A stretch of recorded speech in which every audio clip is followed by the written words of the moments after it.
hadapan kita ini adalah calon guru penggerak, pendamping, dan fasilitator. Calon guru penggerak adalah pemimpin pendidikan masa depan yang akan membawa perubahan-perubahan baru terhadap pendidikan di Indonesia. Kepada Pak Ahi, waktu dipersilahkan.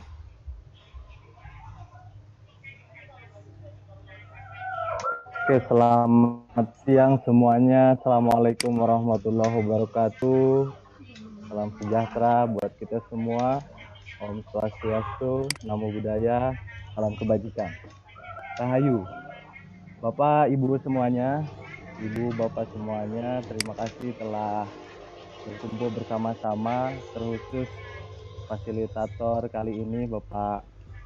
Mohon maaf apabila ada ini, Pak Mahmud. Terima kasih banyak sudah memberikan kesempatan dan membacakan sedikit profil tentang saya yang sebetulnya itu sudah banyak berubah. Mudah-mudahan tidak mengurangi rasa hormat saya sebagai junior atau teman bagi guru, ibu, bapak semua di forum ini. Saya senang sekali kali ini akhirnya pemerintah memiliki inisiatif yang begitu penuh dengan terobosan-terobosan yang pada akhirnya muncul ini yang guru penggerak ini. Tanpa berpanjang lebar, Bapak Ibu semuanya barangkali sudah tahu informasi-informasi terkait dengan program-program di kementerian. Saya kali ini hanya akan menyampaikan cerita-cerita tentang pengalaman saya mengelola sebuah SMK di Kabupaten Pangandaran, Jawa Barat. SMK ini bernama SMK Bakti Karya Parigi. Di chat sebelumnya saya sudah sampaikan alamat website, nomor kontak pribadi saya juga barangkali ada nanti yang mau berinteraksi secara pribadi juga dipersilahkan. Dan ada akun Instagram saya juga. Jadi nanti bisa Bapak Ibu semuanya berinteraksi. Karena pertemuan dengan berapa ratus ini apa ya?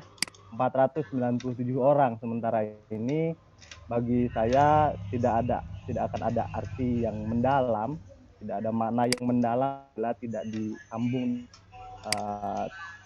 interaksi. Bapak Ibu semuanya atau Ibu Bapak semuanya, judul yang akan saya sampaikan ke saudara-saudara semuanya, mohon maaf ini senior-senior yang sudah lebih dulu barangkali dan sudah sering mempraktekkan gagasan ini. Yang ingin saya sampaikan sebetulnya tentang bagaimana mewujudkan pendidikan yang responsif budaya atau pendidikan responsif budaya. Nah, istilah ini kemudian sekarang lagi populer sekali di Kementerian Kemenko PMK ya, kalau nggak salah, mungkin juga di Kementerian Pendidikan. Sebuah model pendidikan yang mengembalikan sekolah ke ibu kandungnya, yaitu kebudayaan.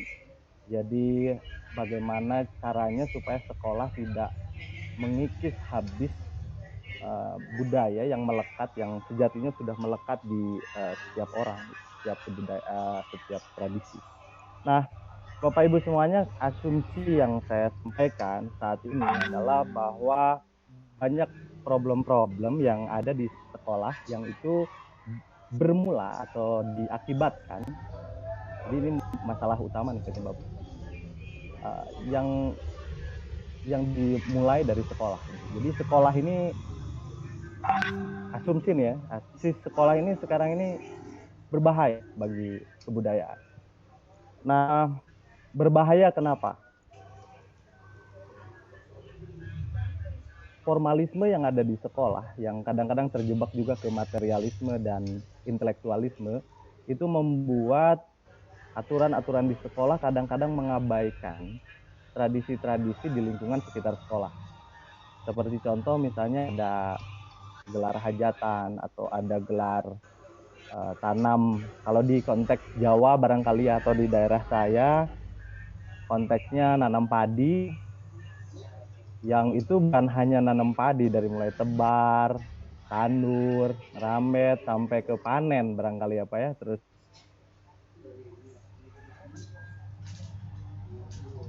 sekolah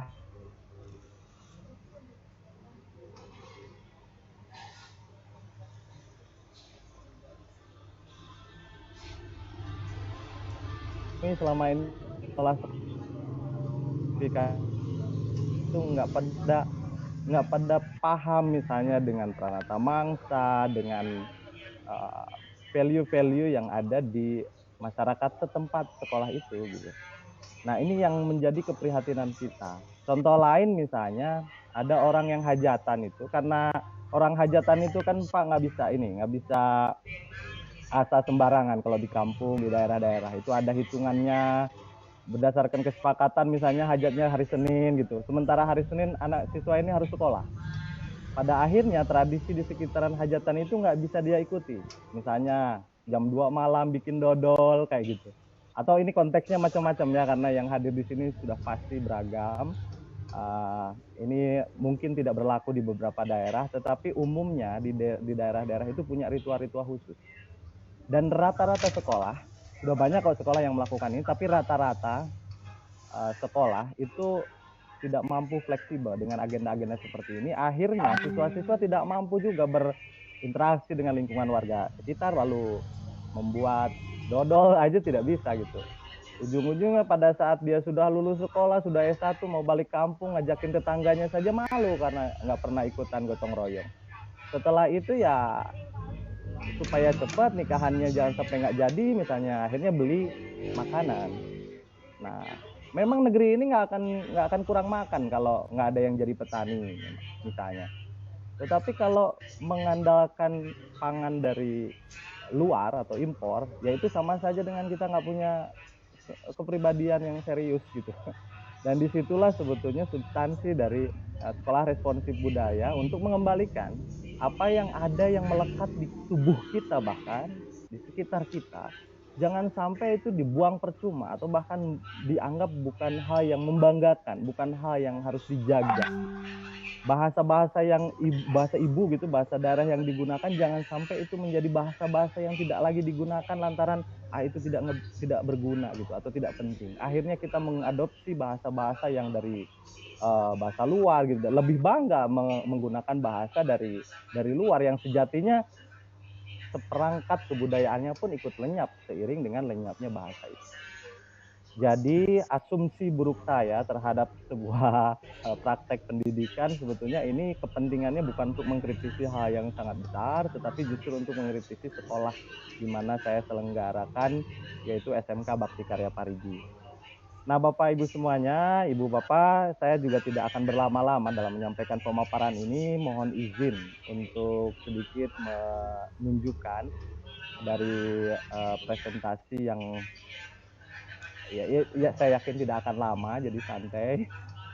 Terus juga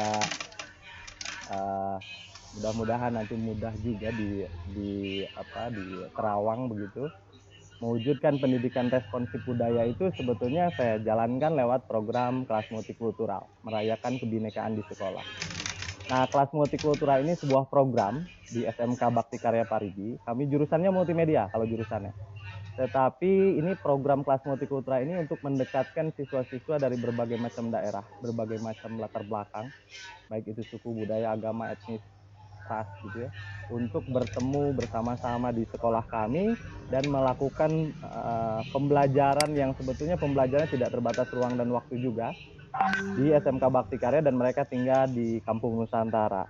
Ibu Bapak semuanya bisa melengkapi informasi ini dengan searching di Google kelas multikultural atau Kampung Nusantara atau SMK Bakti Karya atau nama saya juga bisa barangkali itu ada informasi yang lebih jauh dari itu. Tetapi konsep yang akan saya sampaikan sebetulnya apa dan kenapa kelas multikultural ini dijalankan.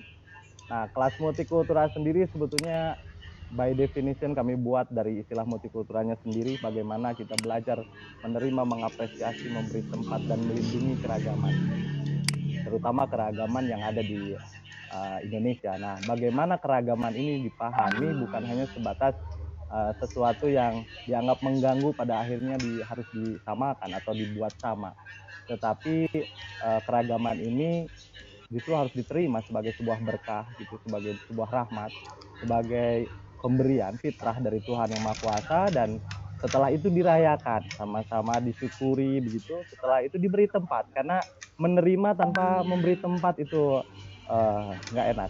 Tempat di sini bisa spare, bisa space begitu, di kebijakan segala macam, dan harus melindungi, karena kalau tidak dilindungi ya sama saja kita sedang membiarkan proses disrupsi kebudayaan terjadi gitu. Nah, dalam hal ini saya menyelenggarakan program ini dengan konsep sesuai dengan prinsip-prinsip di Undang-Undang Sisdiknas, pasal 4, bab 3 pasal 4. Nah, itu tentang prinsip pendidikan nasional. Itu kami referensinya dari sana gitu, bahwa tidak boleh ada diskriminasi juga, terus menghargai kemajemukan dan lain-lain. Nah, kami terus terang sekolah ini digratiskan juga untuk tidak sampai membatasi akses, karena kalau di daerah kami yang paling mahal dalam melakukan menyelenggarakan sekolah itu sebenarnya bukan operasional sekolahnya, tetapi justru operasional pribadi si siswa untuk belajar datang ke sekolah. Harus beli motor istilahnya kalau di daerah kami. Terus makan siang, jajan dan lain sebagainya. Itu ternyata lebih memberatkan orang tua, makanya kami gratiskan. Makanya program ini diinisiasi secara gratis, diselenggarakan di SMK Bakti Karya, dan terhubung dengan lingkungan masyarakat sekitar melalui konsep Kampung Nusantara. Nah, sementara ini supaya nanti tidak ada sangkaan bahwa program ini kok lebay begitu, karena memang kami juga merasa program ini baru diikuti sedikit orang, baru 140 penerima manfaat di 21 provinsi di Indonesia. Nah, saya sebelum melanjutkan, barangkali Bapak Ibu, saya juga pengen berinteraksi, karena interaksi adalah kunci, Pak, tadi itu. Saya ingin mengundang Bapak Ibu semuanya untuk menilai gambar yang saya posting ini. Silakan tunjuk tangan atau langsung bicara saja kalau yang mau mengomentari gambar ini. Nah, tapi dengan satu pertanyaan. Kalau ada kuadran negatif di sisi kiri dan kuadran positif di sisi kanan, di mana persepsi kita? Kira-kira gitu. Silakan Bapak Ibu semuanya, ada yang mau jawab atau di ini aja ya, di chat aja jawabnya ya. Silakan Bapak Ibu yang ingin menanggapi. Dengan raise hand dulu. Menanggapi gambar ini saja. Menanggapi gambar ya. Oke, ini banyak yang jawab nih. Terima kasih nih Bu Fitri. Siapa lagi nih? Aduh, cepet banget ternyata. Oke, semuanya akan berpikir asumsinya di kuadran kiri kan, negatif. Nah, oke, sudah.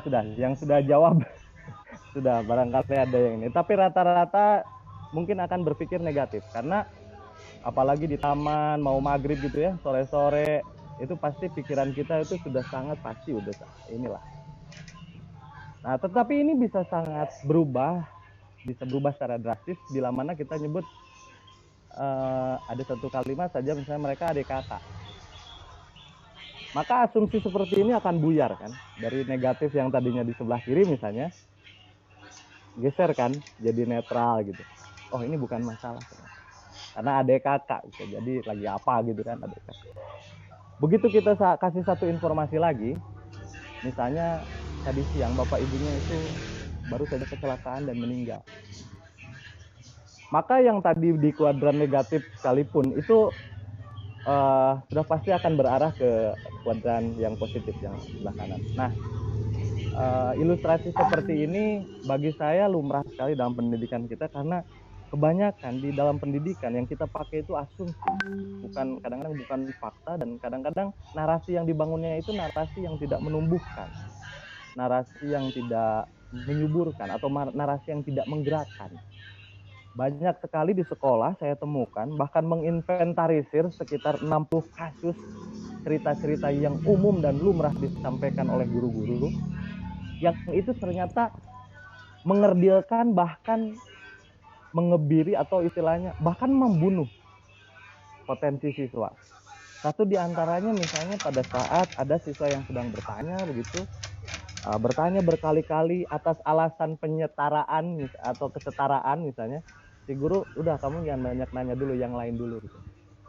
Nah, itu sebetulnya membunuh potensi, karena insight atau istilahnya ilham atau apalah itu, inspirasi untuk bertanya atau keberanian untuk bertanya bagi siswa apalagi di siswa yang remaja ke dewasa nih, siswa yang Bapak Ibu semuanya kelola, itu kan lagi ini kan, lagi berapi-api. Begitu kita patahkan dengan ya udah ya, itu sebetulnya sedang membunuh potensi siswa. Nah, asumsi-asumsi kita tuh kadang-kadang keliru memahami persoalan dan kurang informasi sehingga itu justru akan membunuh. Nah, sama hal kasusnya dengan isu keragaman. Kenapa tadi di awal saya ini responsif budaya lewat kelas multikultura ini? Nah, barangkali ini nih, ini situasi di dalam kelas. Kadang-kadang kita selalu berasumsi siswa-siswa itu sama, atau keinginan kita semua siswa itu sama, diperlakukan secara sama gitu dengan guru-gurunya bahkan. Dan persamaan ini selalu dianggap sebuah hal yang biasa, padahal persamaan itu berbahaya. Di beberapa hal, bahkan di banyak hal, persamaan itu berbahaya. Jangankan orang sekelas atau pasukan di sekolah gitu. Itu 2 orang suami istri saja, misalnya toiletnya hanya 1 WC-nya. Terus pada saat yang bersamaan, di menit yang sama dan detik yang sama, semuanya pengen buang air besar dan itu tidak tertahankan misalnya. Itu persamaan itu malah bisa menjadi sumber konflik baru. Jadi sebetulnya tidak usah kita menginginkan persamaan yang hal seperti itu. Yang kita perlu cari adalah titik temu dan memahami keragaman atau memahami perbedaan, memahami kebinekaan. Itu justru yang harus dicari, bukan malah berasumsi semua orang itu harus sama atau memang harus diperlakukan dengan cara yang sama. Nah, ini prinsip-prinsip seperti ini lumrah sekali dalam pendidikan, apalagi tadi saya nyimak tuh di obrolan sebelumnya. Ki Hajar Dewantara itu sangat menghargai urusan ini, tidak dipersamakan seperti itu. Walaupun ada beberapa hal mungkin yang barangkali masih perlu diperdebatkan, misalnya bagaimana menyamakan ya kalau seragam dan lain-lain itu masih.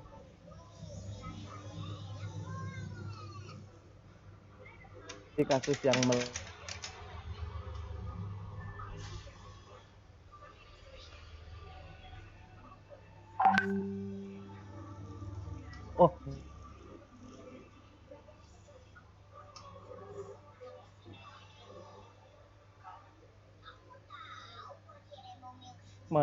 mengubah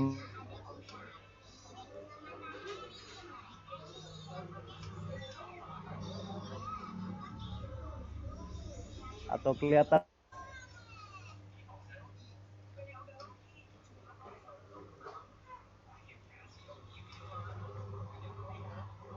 dianggap salah gitu. Nah, lalu apa yang kita lakukan nih sebaiknya jadi guru? Bagaimana kita harus mengubah mindset ini supaya mindset yang berbahaya ini diganti menjadi mindset yang lebih menghargai keragaman atau perspektif keragaman. Ya tentu jawabannya ya balik lagi ke budaya kan. Tapi untuk mengetahui level kebudayaan tertentu, kita harus mencerna dari masing-masing individu itu sebetulnya ada loh perbedaan gitu. Nah, dimulai dengan ini. Kalau setiap orang sudah memahami yang lainnya itu berbeda dengan dirinya, dan pada akhirnya dia sadar ternyata satu kelas itu beda. Bahkan dengan gurunya sekalipun beda, persepsi seperti itu atau cara pandang seperti itu akan membukakan banyak hal. Jadi pintu gerbang dalam sekolah itu sebetulnya pintu gerbangnya ada di mindset. Ketika kita menyambut siswa dengan sukacita, dengan beragam perbedaan yang ada yang melekat di dalam diri siswa, itu yang membuat kita itu justru lebih happy, lebih enjoy gitu kira-kira. Dan kita nggak panik. Nah, kalau cara pandang seperti ini digunakan dalam hal agama misalkan atau melihat simbol-simbol agama, ya biasa saja gitu. Nah, banyak yang saya temui karena di mayoritas daerah kami itu Islam misalnya. Banyak orang yang takut dengan simbol-simbol seperti ini. Bahkan belakangan lagi populer banget kan itu di YouTube itu. Yang sangkut pautnya dengan bumi datar lah, dengan Illuminati lah segala macam. Itu sangat takut sekali dengan logo-logo seperti itu. Bahkan peristiwa-peristiwa yang tidak terrekonsiliasi, misalnya di daerah kami, dari daerah Tasik waktu itu ada pembakaran gereja segala macam. Lihat salib itu alergi. Padahal biasa saja gitu. Dan ini konsekuensinya ke perilaku nanti. Perilakunya kalau itu sudah salah memahami identitas yang melekat ke diri seseorang.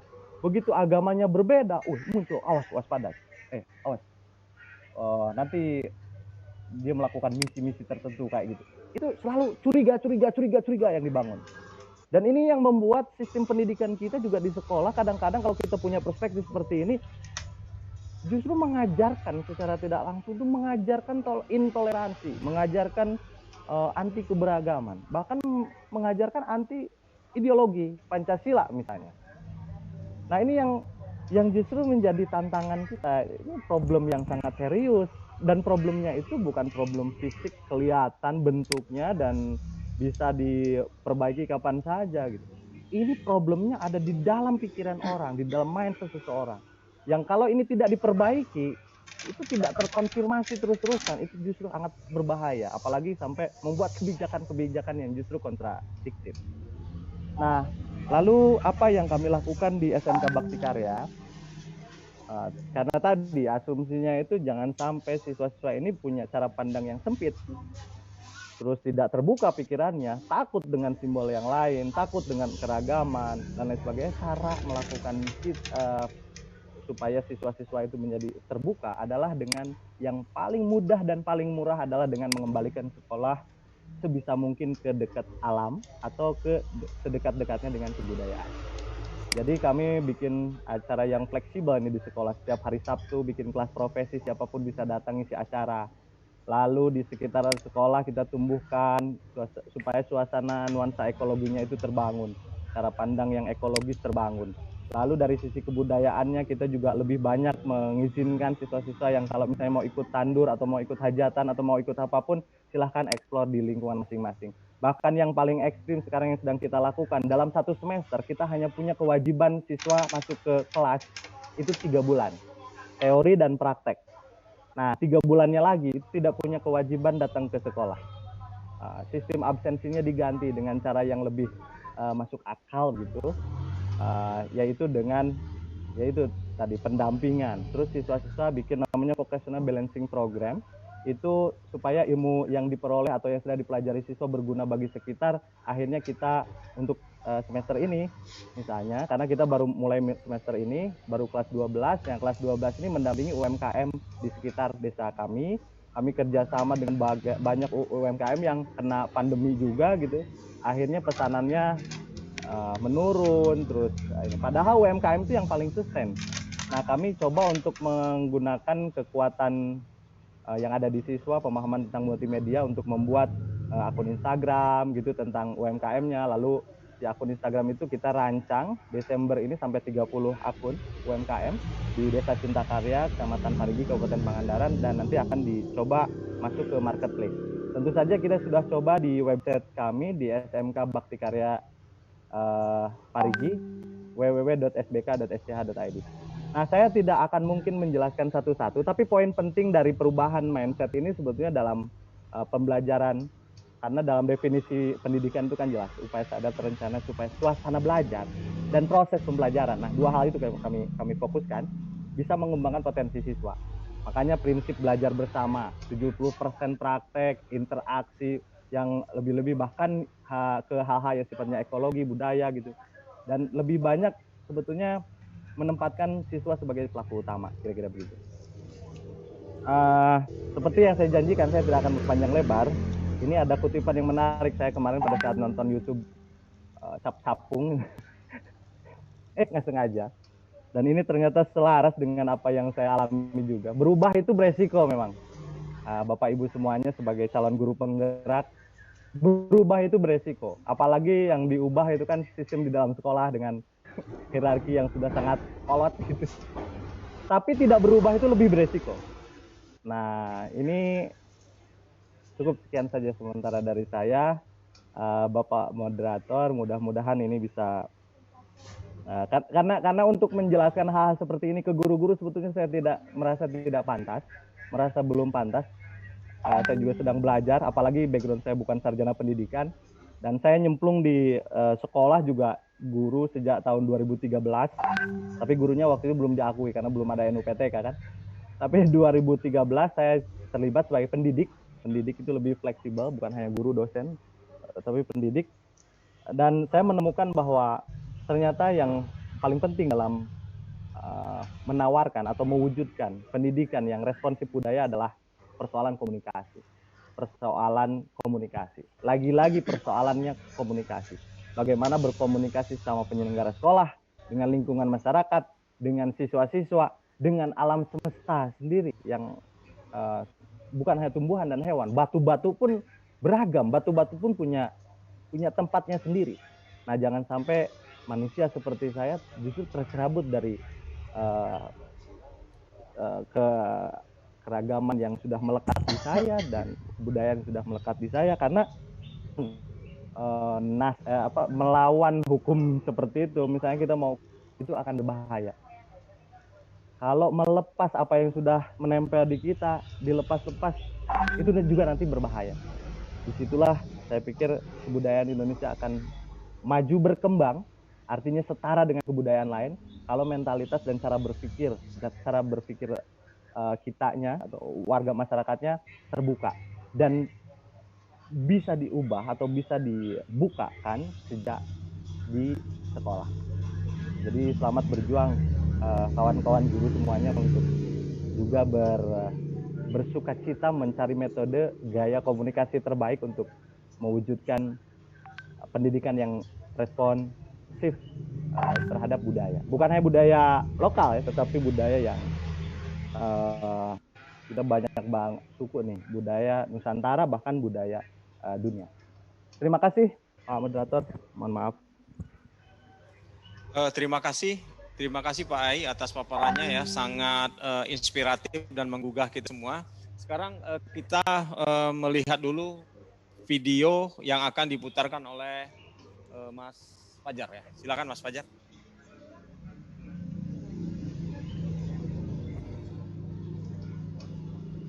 Assalamualaikum warahmatullahi wabarakatuh. Salam sejahtera untuk kita semua. Yang saya hormati Bapak Ibu calon guru penggerak di seluruh tanah air. Dalam kesempatan ini izinkan saya menyampaikan konsep Merdeka Belajar yang menjadi nafas dari arah transformasi pendidikan Indonesia. Makna Merdeka Belajar adalah kemerdekaan berpikir. Dalam implementasinya, sekolah, kampus, murid, mahasiswa, guru, dosen, dan semua tenaga pendidikan memiliki kebebasan untuk berinovasi serta belajar secara mandiri dan kreatif.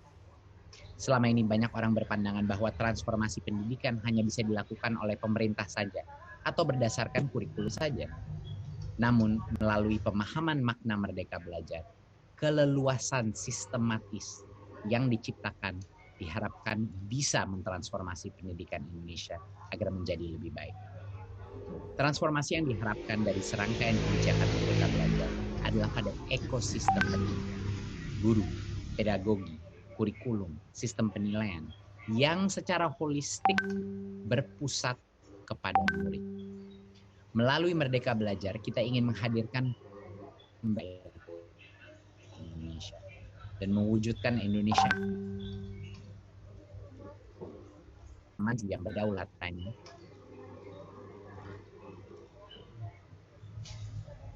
Lagi.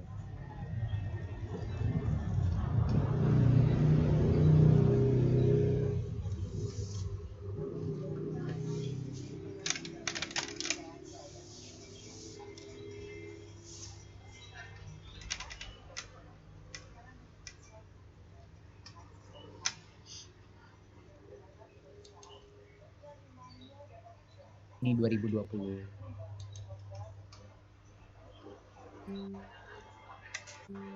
Merdeka Belajar episode 1, mengubah ujian dan survei dan menyederhanakan rencana pelaksanaan pembelajaran atau RPP, dan juga menyesuaikan kuota penerimaan peserta didik baru berbasis zonasi. Merdeka Belajar episode 2, kita meluncurkan Kampus Merdeka, di mana kami Merdeka Belajar episode 3, perubahan mekanisme bantuan operasional sekolah, dan Merdeka Belajar episode 4, program organisasi penggerak, dan Merdeka Belajar episode kelima, guru penggerak.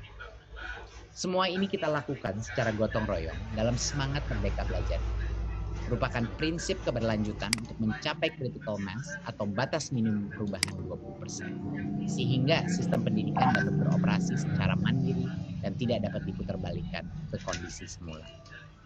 Akhir kata, saya berharap Bapak Ibu dapat menghidupkan semangat Merdeka Belajar. Tidak hanya kepada murid-murid di sekolah Anda, tapi juga kepada dalam diri Anda sendiri, sebagai tulang punggung keberhasilan pendidikan Indonesia yang sama. Sebagai pembelajaran yang merdeka, kita sepatutnya terus berjuang meningkatkan kompetensi dan kapasitas kita. Sebagaimana dikatakan oleh Bapak Pendidikan Indonesia Ki Hajar Dewantoro, ing ngarso sung tulodo, ing madya mangun karso, tutpuri handayani. Marilah masing-masing kita berlomba-lomba menjadi teladan, menjadi penggerak dan pembangun semangat, dan pemberdaya untuk menghasilkan manusia Indonesia yang mandiri dan merdeka lahir batin. Sekian, terima kasih. Wassalamualaikum warahmatullahi wabarakatuh. Oke, Pak Ai, kita lanjutkan dengan tanya jawab ya. Saya mendapatkan banyak sekali pertanyaan di chat room ya. Mungkin tidak semua pertanyaan ini kita bacakan ya, karena keterbatasan waktu. Saya akan memilih beberapa pertanyaan yang mewakili pertanyaan-pertanyaan secara keseluruhan. Ada 2 pertanyaan yang akan saya bacakan ya. Yang pertama itu adalah dari Pak Samad Hehanusa. Bagaimana menyiasati upaya pendekatan individual dalam pembelajaran dikaitkan dengan waktu guru yang terbatas dan juga dituntut untuk menyelesaikan target kurikulum. Masalah waktu dan target kurikulum, Pak Ai. Yang kedua, dari Ibu Eli Leovara. Kelas multikultural apakah memiliki kurikulum tersendiri? Karena sekolah negeri dituntut untuk tunduk kepada kurikulum dari pemerintah. Barangkali 2 dulu Pak Ai, dipersilakan. Baik, terima kasih Pak. Aduh, ini pertanyaan yang sering saya dapatkan Pak selama ini ketika menjalankan kelas multikultural. Pertanyaannya selalu kurikulum, waktu, dan lain sebagainya. Bapak Ibu semuanya, Ibu Bapak, kalau kita sedang lapar lalu kita makan dan makanannya enak, baru kita akan terbersit bagaimana cara membuatnya. Apa bumbu-bumbunya, berapa gram, misalnya garamnya, segala macam. Tapi itu bagi orang yang istilahnya mungkin koki ya. Sejatinya orang-orang itu pada saat lapar itu nggak berpikir dulu bagaimana rumusnya. Tapi yang penting enak aja dulu, makan aja dulu gitu. Karena kebutuhan yang mendasar bagi kita ini adalah kebutuhan hidup. Nah, dalam pendidikan yang paling dibutuhkan oleh siswa-siswa itu sebetulnya bukan materi kurikulum, isi kurikulum, tapi nyamannya aja dulu. Termasuk kita sebagai pendidik yang mesti dicari itu adalah nyamannya dulu. Gitu. Nah, bagi guru penggerak, kalau tidak nyaman, itu berarti ada yang nggak beres. Hadapi, jangan lari.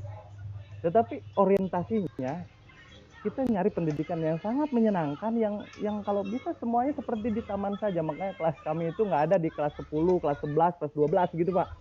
Yang ada tuh studio 1 ini untuk syuting 15 orang, studio 2 ini untuk foto produk, studio 3 untuk bikin itu siaran Metrum Radio Channel, karena kita punya 2 siaran setiap minggu di radio streaming. Nah, artinya yang dicari pertama kali itu bukan rumus apa saja dan bukan apakah ini kurikulum apa saja, enggak. Tetapi secara ini juga nanti kita akan menjalankan sendiri dan akan merasakan sendiri. Yang kita lakukan di sini menjalankan, saya jawab yang kedua dulu ya Pak ya, yang tentang kurikulum. Kami menjalankan kurikulum nasional. Di website kami telah cantumkan mata pelajaran apa saja, bahkan di semester 1, semester 2, semester 3 gitu, sampai semester 6. Di tiap tentu saja kelas 10, 11, 12. Bahkan yang ini yang barangkali jarang dilakukan. Semua sekolah punya website toh.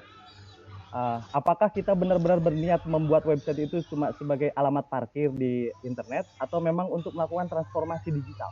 Nah, kami sedang mengarah ke transformasi digital, bukan hanya melakukan digitalisasi, tapi transformasi digital. Salah satunya guru-guru di kami profilnya harus ada di website sekolah. Biar orang tua ataupun calon siswa tahu yang akan mendidik mereka itu siapa, backgroundnya apa, pengalamannya apa, dan lain-lain. Lalu mata pelajarannya apa saja yang diampu dan isinya apa saja, bahkan tiap mata pelajarannya link karya penjelasan guru-gurunya tuh seperti apa, harus ada YouTube-nya tuh, gitu. Harus ada videonya. Biar apa? Biar orang tahu anak saya dididik di sekolah itu selama 3 tahun misalnya, itu belajar apa saja. Nah ini penting prinsip-prinsip akuntabilitas, transparansi seperti ini. Karena responsibility-nya juga nanti pertanggungjawabannya itu akan kelihatan dari sisi itu. Nah kami lakukan itu. Makanya saya ketik ulang ya, www.sbk.sch.id, ini nanti silakan Bapak Ibu semuanya kepoin. Nah tapi belum selesai semua, yaitu tadi pertanyaan yang ke nomor 1 Pak. Waktu guru-guru ini terbatas untuk membuat materi pembelajaran saja itu banyak sekali dan memang terbatas, apalagi bisa dicek nanti di website itu, apalagi sekarang kita sedang melakukan transformasi. Rapor itu tidak menunjukkan apa-apa. Kami sangat anti rapor, tapi kami tetap membuat rapor biar nanti kalau ada yang beasiswa gitu daftar masih tetap bisa diterima ya ke perguruan tinggi. Tetapi kita sudah tidak perlu yang mana rapor setiap orang per mata pelajaran, per materi mingguan itu link karyanya ada di website. Nah itu kami sedang arah ke situ. Kalau yang websitenya masih balik itu Pak, proses itu panjang sekali karena itu tadi kan waktu terbatas segala macam. Nah kita ngarahnya ke situ. Mudah-mudahan ini juga kan saya bukan memberikan contoh ke Bapak Ibu semuanya. Saya justru ngajak, Bu, Pak, ayo kita kolaborasi nih. Kalau perlu mata pelajarannya nih daripada ini kita switch gitu ya. Nah itu kita lakukan. Kurikulum nasional tetap kita jalankan. Ada muatan nasional, muatan lokal, terus muatan yang di sekolah juga kita kembangkan. Nah, tetapi terkait dengan materi multikultural, ini yang kelas multikultural ini punya materi sendiri. Kami hanya menyiapkan 60 indikator. Jadi misalnya bagaimana sih kalau tadi Mas Menteri ngobrolin soal yang pelajar Pancasila dan salah satunya misalnya kebinekaan global, itu diterjemahkan dalam bahasa yang lebih sederhana lagi. Bentuknya seperti apa? Contohnya begini. Guru matematika itu menjelaskan soal persamaan misalnya. Persamaan itu udah jelas-jelas dalam matematika, 2 plus 1 sama dengan 4. Kalau hitungannya aljabar kan, 2 plus 2 sama dengan 4. Nah, berapapun hitungannya, tapi kalau persamaannya 4 itu bisa mudah dijelaskan. Nah, mindset yang pendidikan multikultur itu sebetulnya seperti itu. Jadi ditanamkan itu bagaimana si guru-guru lewat matematika lebih menarik makna dalam kebudayaan atau lebih menarik makna dalam keragaman.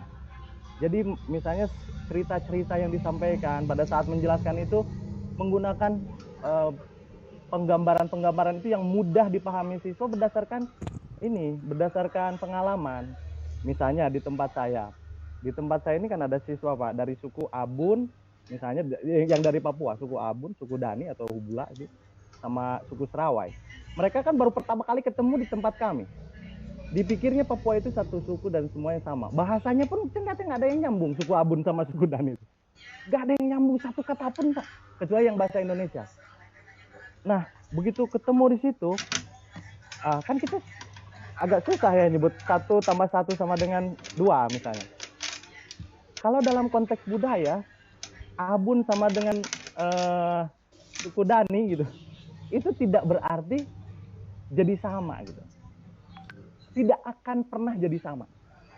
Nah, logika-logika seperti kan matematika memang main ini ya Pak, konsep gitu. Logika semacam ini tuh bisa dibawa. Tapi sejatinya kita sedang menyadarkan orang bahwa kalau urusan kebudayaan tidak bisa disamain. Sesederhana 1 plus 1 tidak sama dengan 2 gitu. Nah, jadi hal-hal seperti itu yang penting kita ke indikator prinsip-prinsipnya. Nanti saya bisa diskusi-diskusi juga dengan kawan-kawan guru semuanya, makanya saya cantumkan tuh di awal nomor HP saya, terus akun Instagram, sebetulnya biar mudah kita berinteraksi, karena nggak mungkin dalam jangka waktu 1 jam ini apa ya, kita bisa explore gitu, apalagi jadi guru penggerak. Saya sudah sangat bersyukur karena 2017 saya bayangin ada 500 surat di deliver ke 500 DKM masjid, lalu dikatakan melakukan kristenisasi gara-gara ada siswa yang non Islam. Nah bagi saya itu sebuah ini, karena terornya itu di mana-mana waktu itu, sampai diteriakin Allahu Akbar segala gitu kan. Udah, terus pemerintah waktu itu belum mendukung Pak. Jadi pemerintah daerah segala macam ikut-ikut, aduh hampar program kami ditama. Tapi setelah menjalan, yaitu tadi kuncinya komunikasi, berkomunikasi dengan banyak pihak, dan pada akhirnya ternyata pendekatan yang paling cocok untuk melakukan inisiatif atau melakukan inovasi di sekolah itu adalah dengan rajin-rajinnya kita berkomunikasi, dan yang paling aman itu lewat kebudayaan berkomunikasi ya. Pun dengan agama, misalnya karena ini sangkut pautnya dengan kristenisasi, di teman-teman Islam saya sering bilang juga ya, jangan takut lah sama orang yang berbeda agama. Nabi saja punya paman yang beragama biasa saja gitu, bahkan hijrah pun nggak ke tempat yang semuanya muslim gitu. Jadi santai-santai aja. Nah, dengan bawaan yang santai seperti itu, perlahan-lahan guru-guru dan pemangku kebijakan di sekolah juga ikut memahami seperti itu. Setelah itu juga siswa juga terbangun pemahaman seperti itu. Itu saja paling Pak dari 2 pertanyaan itu, mudah-mudahan tidak menjawab, biar nanti ada interaksi lanjutan. Gitu. Oke, terima kasih Pak Ai. Sekarang kita lihat yang sudah raise hand ya. Mohon Bapak Ibu langsung bertanya ya, hidupkan mic-nya. Pak Ridwan dari SMA Parigi dan Pak Emmanuel Patrisare. Silakan Pak Ridwan dan Pak Emmanuel.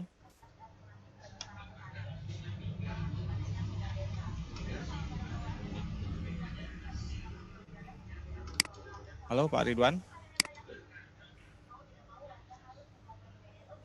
Pak Emmanuel.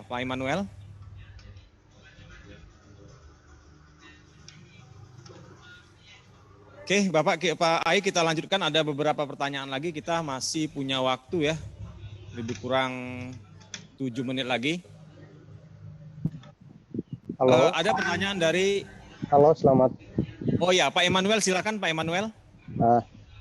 Baik, terima kasih atas kesempatan yang diberikan. Saya Pak Emmanuel Patrisare, guru SMA Dharma Bakti Maorole, Kabupaten Ende, Nusa Tenggara Timur.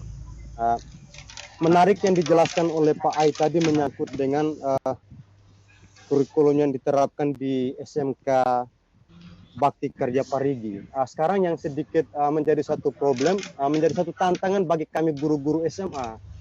Karena kami guru SMA ini adalah mengajar mata pelajaran umum, dispesifikasi di saat anak memiliki jurusannya masing-masing. Di sini yang artinya di sekolah bahwa sekarang kita mau menanamkan ada branding sekolah, kita mau memunculkan branding sekolah itu masing-masing. Saya sangat menyimak dengan baik apa yang dijelaskan oleh Pak Ai tadi.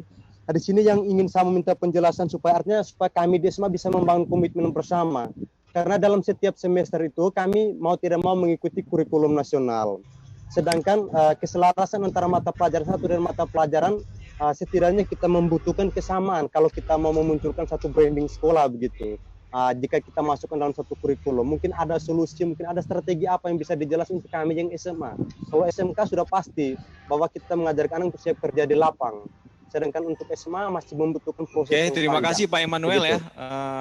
Sudah dapat kita ambil inti sari dari pertanyaannya. Ini Pak Ai, SMA tadi kan dalam paparan Pak Ai tadi, sekolah Pak Ai tadi adalah SMK. Gitu. Jadi bagaimana dengan SMA penerapan apa yang Pak Ai lakukan di SMK Dharma Bakti? Monggo Pak Ai. Oke Pak, terima kasih banyak. Nah ini sebetulnya saya tidak sedang membicarakan SMA sesungguhnya dari tadi, tetapi menggunakan bagaimana praktek responsif budaya di SMK kami gitu. Kalau di SMA saya pikir sama saja, karena pada prinsipnya pendidikan responsif budaya ini bisa dimulai dengan menarasikan hal-hal yang istilahnya yang itu barangkali tidak lazim dibicarakan di sekolah, tetapi menjadi inspirasi bagi guru-guru. Misalnya saja dalam bahasa menarasikan. Narasi itu kan bisa berbahaya. Tadi aja 2 kalimat saja bisa mengubah mindset orang kan. Dari kiri ke kanan istilahnya kayak gitu. Nah, narasi itu penting. Misalnya gini, kalau narasi yang untuk toleransi, untuk menghargai budaya lain, seharusnya kita mengajak siswa-siswa atau pada saat berinteraksi dengan siswa, jangan terlalu banyak memberikan ini, hati-hati loh sama si itu gitu, atau awas loh ketemu sama suku ini nih keras-keras, atau hati-hati loh sama agama ini gitu. Nah itu narasi yang buruk seperti itu. Jadi cara termudah adalah menarasikan ini dengan orang-orang yang ada di sekolah, dan guru mesti menarasikan hal yang tidak jauh dari itu. Jadi sesungguhnya tidak ada rumus baku Pak di sini. Apalagi ini konteksnya penggerakan. Guru penggerak itu yang dipunyai sama guru penggerak itu harusnya idealisme gitu. Tapi idealisme nggak bisa ditanam di ruang hampa. Oleh karenanya supaya idealisme ini bisa diterima dan bisa terwujudkan dalam kehidupan sehari-hari, berinteraksi dengan guru dan siswa. Saya baru saja di belakang saya ini ada festival Pak. Di festival saya ini, kok ini nggak muncul ya di background? Di background saya ini ada festival. Nah ini teman-teman biasanya melakukan festival itu untuk mengikis habis cara orang yang tadinya berpikirnya seragam menjadi sangat beragam. Nah ini barangkali bisa dilakukan di SMA, festival-festival semacam ini. Gampang kok nih Pak, saya tunjukin 50 detik, mohon izin ya Pak ya untuk share video nih.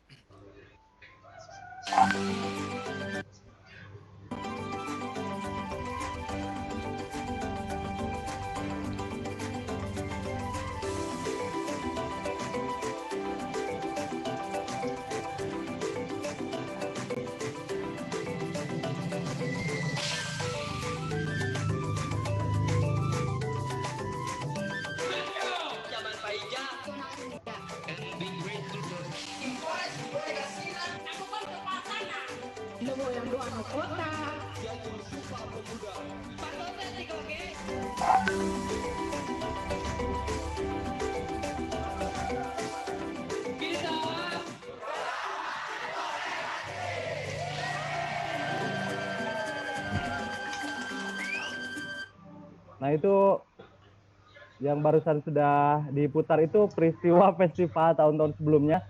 Yang video hari kemarin 24-25 kami baru menggelar festival juga tapi nggak dicantumkan. Nah yang ingin saya sampaikan adalah SMA, SMK atau sekolah jenis apapun bisa menggelar acara serupa. Dan apakah ini kan kalau mendatangkan orang Papua itu sulit dan lain sebagainya? Sebetulnya tidak kalau kita berjejaring, karena mereka juga butuh pendidikan. Dan saya lagi menggalang dukungan ini dari kawan-kawan yang lain juga mau kerjasama dengan sekolah di mana saja yang mau menerapkan kelas multikultural. Kampanyenya mungkin nanti bisa barengan gitu untuk rekrut siswa. Kan kebayang tuh ada orang Garut misalnya sekolah di Halmahera gitu kan. Orang dari Merauke sekolahnya di Aceh Barat Daya itu. Yang selama ini barangkali cuma imajinasi bahkan hayalan gitu. Tetapi itu bisa dilakukan. Nah, jadi Pak dalam prakteknya prinsip penerapan pendidikan responsif budaya itu bukan hanya satu pola atau dengan satu juknis diktat selesai gitu, tidak. Justru respon budaya di sini kita harus merespon juga kondisi lokal. Yang pentingnya itu semangatnya itu loh, semangat untuk meletakkan kebudayaan bukan di jalur belakangnya sekolah, tetapi di depan sekolah. Kami sering sekali ngundang Pak RT, kepala desa, itu untuk ngobrol. Bahkan warga petani, profesi apapun itu bisa masuk ke sekolah dan kita siapkan jamnya. Jadi ada jam khusus selama 1 minggu tiap hari Sabtu, namanya kelas profesi. Sudah lebih dari 150 kalangan profesional masuk dan silakan menawarkan perspektif mereka. Karena bagi kami guru-guru ini, kami nggak pernah kan kerja di perusahaan-perusahaan misalnya startup, perusahaan penerbangan, perusahaan ini. Kami kan nggak tahu. Nah paling tidak dengan hadirnya si kalangan profesional ini memberikan gambaran secara keseluruhan bahwa cita-cita tuh nggak hanya cuma jadi polisi, jadi pilot begitu, tetapi beragam profesi dan pada akhirnya juga akan membentuk siswa menjadi sangat terbuka pikirannya. Gitu. Jadi poinnya sebetulnya bukan di lembaga pendidikannya. Nah silakan nanti Bapak berdiskusi dengan guru-guru di sana. Potensi terbesarnya ada guru, siswa, dan lingkungan masyarakat di situ.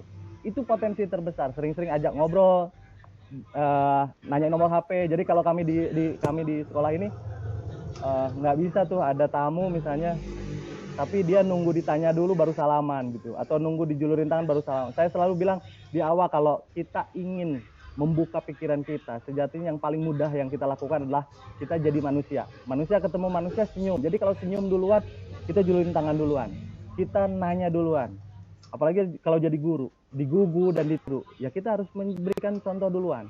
Jangan sampai kita hanya bisa menyalahkan, lupa gitu loh, diri kita sendiri nggak memberikan teladan yang bagus kayak gitu. Saya pikir itu Pak jawabannya. Mohon maaf bila agak menyeleweng. Oke, terima gitu. kasih Pak Ai ya. Satu lagi ini kita ambil dari teman yang sudah raise hand. Pak Kasman Samin Kamsurya, dipersilakan Pak untuk mengajukan pertanyaan ya. Tetapi dimohon pertanyaannya to the point dan ringkas ya Pak Kasman Samin. Dipersilakan. Oke, Assalamualaikum warahmatullahi wabarakatuh. Menarik sekali apa yang disampaikan oleh Pak Ai tadi. Pertanyaan saya barangkali berkaitan pada kalimat terakhir tadi yang Pak Ai sampaikan, bahwa berubah itu berisiko dan tidak berubah itu juga lebih berisiko. Bertolak dari kalimat itu, saya juga punya pengalaman dulu ketika mencoba-coba melakukan satu perubahan dan pada akhirnya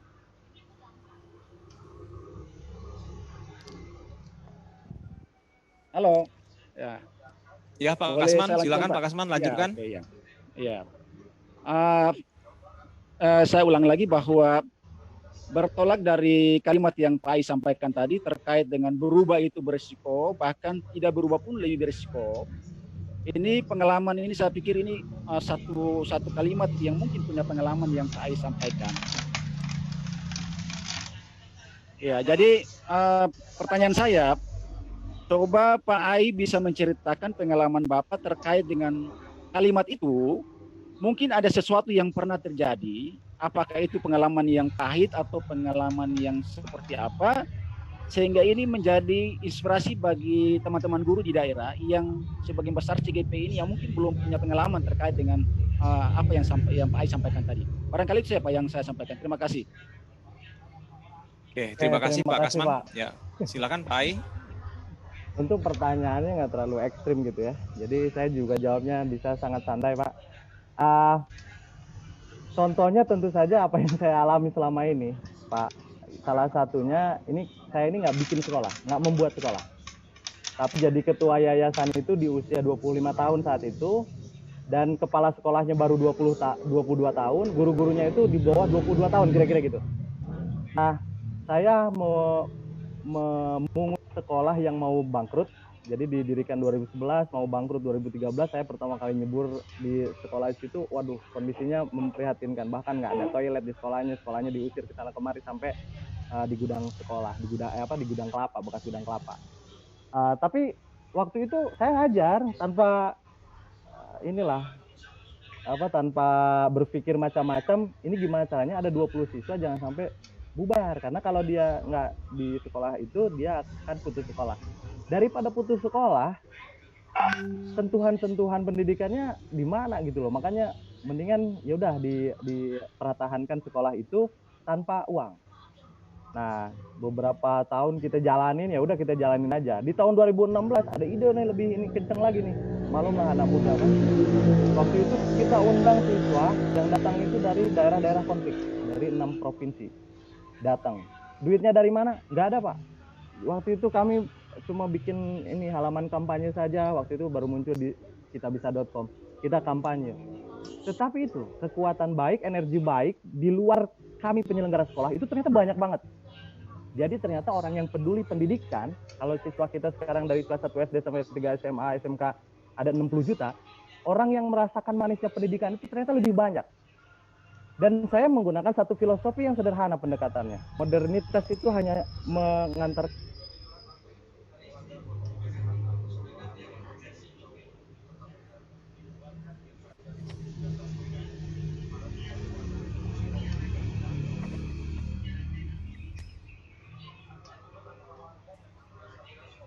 Halo, Pak Ai. Oke, Bapak Ibu, kita terputus dengan Pak Ai ya. Kita tunggu beberapa saat lagi, Bapak Ibu. Jadi Bapak Ibu, apa yang disampaikan Pak Ai tadi sangat luar biasa ya. Beliau itu membuat sekolah dalam tanda petik ya, bahwa sekolahnya itu terdiri dari berbagai kultur ya di Indonesia ya, mulai dari Sabang sampai Merauke. Dan saya baca di websitenya ya, bahwa sekolah ini tanpa biaya alias gratis Bapak Ibu ya. Jadi anak-anak yang bersekolah di sekolah Pak Ai ya di SMK Ya, betul. Karya Bakti itu Betul. tanpa dipungut.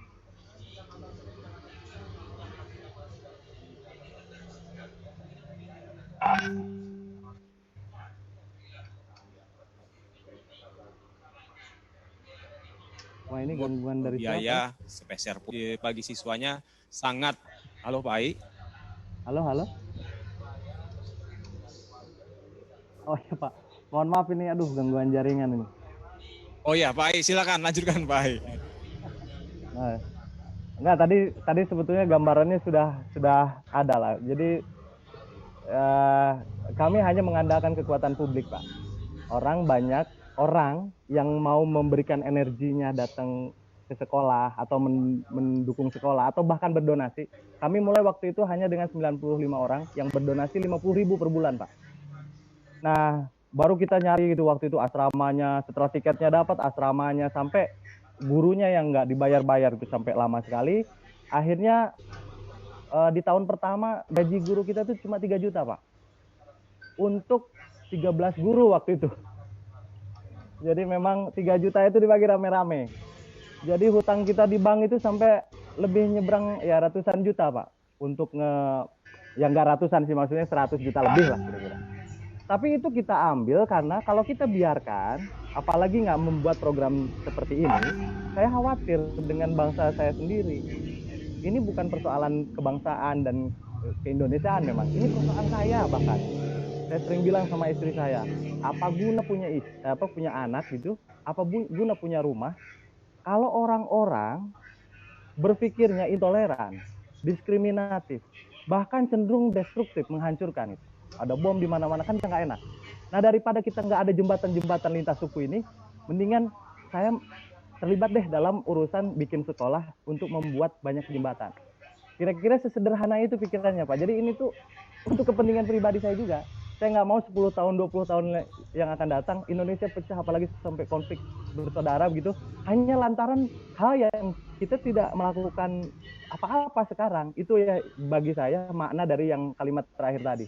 Berubah itu beresiko memang, ya sana kemari lah. Tetapi tidak berubah itu lebih beresiko gitu. Dan kita percaya saja banyak orang, banyak dukungan dari publik yang sebetulnya pihak sekolah itu tinggal membuka pintu, siapin waktu, siapapun boleh ngajar di sini nih. Lalu setelah itu siapapun boleh berdonasi. Makanya kalau ada Anda buka website pertama kali, Ibu Bapak semuanya, yang muncul itu donasinya dulu gitu. Nah, di situ barangkali Pak ini hanya strategi kelembagaan saja untuk menyiasati bagaimana caranya supaya nggak ada duit pun masih tetap bisa menjalankan atau merealisasikan ide. Saya pikir di situ Ibu Bapak semuanya mudah-mudahan jadi penggerak yang kuat ya Pak, punya idealisme yang cukup, minimal untuk diri sendiri aja dulu kalau di pendidikan biar enjoy. Artinya untuk diri sendiri kita dengan keluarga di kemudian hari, kalau tetangga atau lingkungan masyarakat kita kurang berpendidikan, toh resikonya yang kena kita juga. Jadi bermula dari situ saja. Cita-cita kebangsaan itu berupa rangkaian dari inisiatif orang-orang yang memang momentumnya tahun 28 nih Pak, tahun Sumpah Pemuda tahun 28, itu kan mimpi segelintir orang yang ingin suatu saat orang-orang itu terhubung dan bersatu gitu. Kira-kira jadi saya pikir ini aja lah, tinggal ya gitu aja sih. Mudah-mudahan tidak menjawab ya Pak, biar nanti ada interaksi gitu.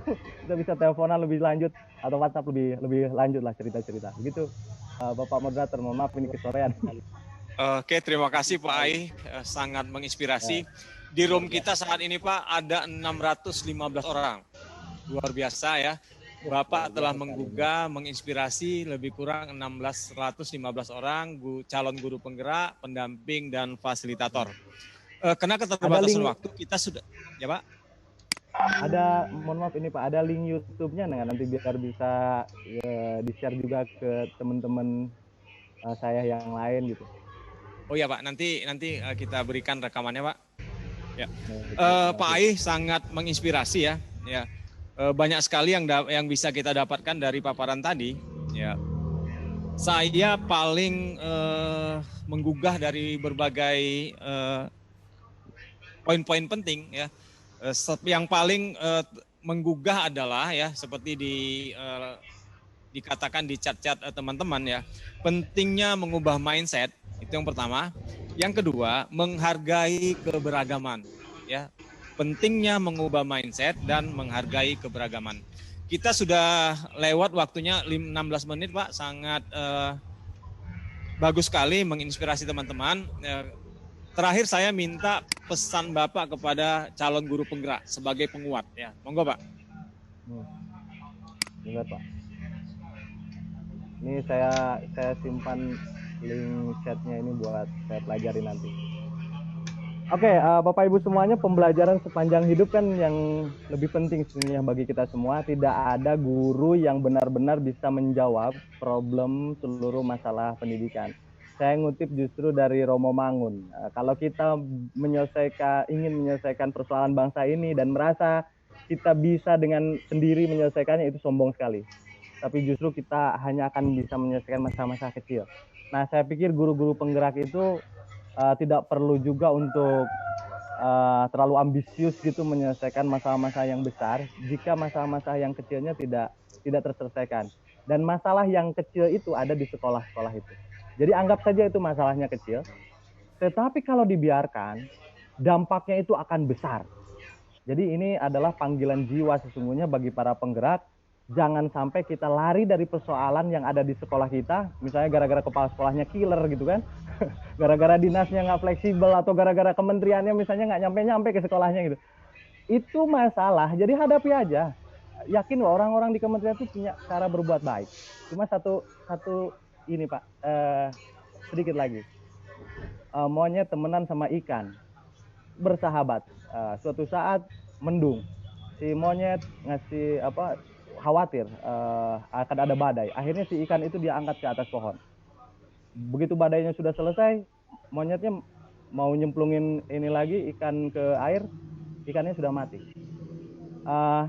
Bagi saya cerita yang saya peroleh saat SD itu inspiratif banget. Niat baik tidak cukup. Tidak cukup.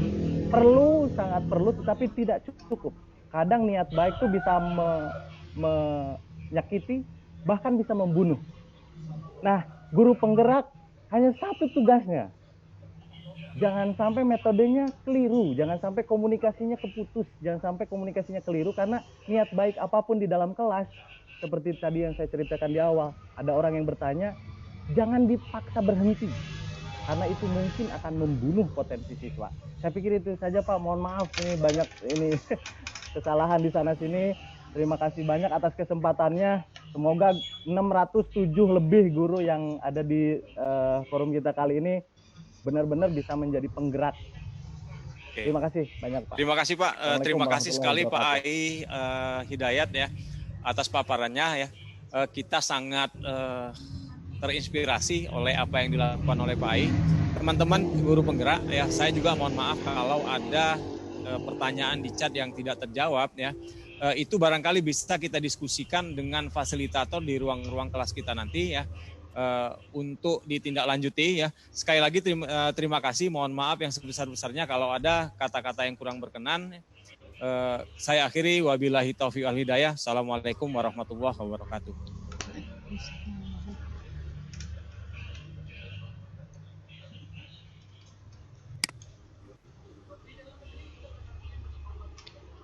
Terima kasih Pak, sampai jumpa semuanya.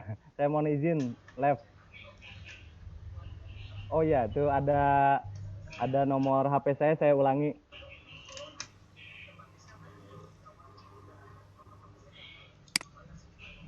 Terima kasih semuanya. Mohon izin live Pak ya. Live.